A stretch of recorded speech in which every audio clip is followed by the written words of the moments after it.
آدم جون میگیره تو این هوا. آقا رجب گوجه سبزه؟ فرخ عکس بگیر.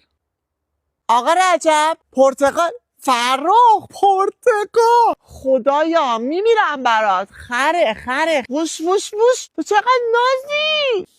وای بو عطرشو نگاه کن. بی نظیره شگفت انگیزه. خدای شاکرت. پرنده ها پشه مگه.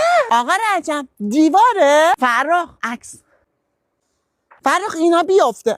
میگم فرخ بیا اینجا زمین بگیر. آقا رجب پوسیدیم به خداتون 4 دیواری. من همینقدر بسمه. فرخ کنتور آب و برق و گازم بهمون خودشون میدن. آقا رجب سبزه. این چوبه. خدایا میمیرم برات. فرخ کدوه. حسنا کدوه. حسنا من بچه نمیخوام. من همینو میخوام. آقا رجب این بچه من باشه. الان ناها ساعت چنده؟ بابا 4 با ساعت 12 تازه صبحونه خوردیم.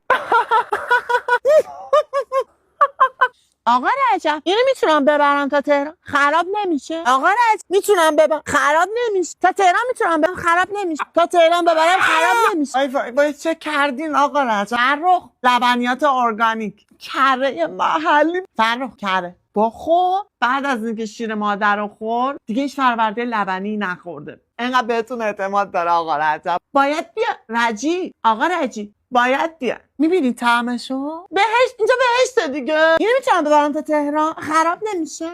رجی جون آقا رجب فرخ ناهار رو بردم برامون. وای به به قرمه سبزی. آره آها میرزا قاسمیه. قابلمه مسی که مامان پوران داد. نه این مال شماست. من که نمیخوامش. من نمیبرمش. آخه ببرم تا تهران خراب میشه. خراب نمیشه. فرخ من میخوام میرزا قاسمی رو با ترش اکس هم بخورم. آقا رجی اینجا همه چی ارگانیکه ولی ترش اکس که نداریم. ترش اکس اولین نوشیدنی گازدار با طعم ترش در بازار ایرانه. 4 تا طعم داره. توکیو، مسکو، پاتایا، مکزیکو. ترش اکس الان تو شمال میچسبه. رجی جون حتما نوشیدنی‌های ترش اکس رو امتحان کن.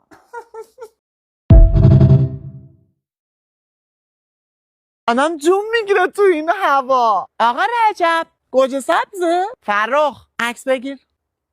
آقا رجب پرتقال. فرخ پرتقال. خدایا میمیرم برات. خره ووش ووش ووش. تو چقدر نازی.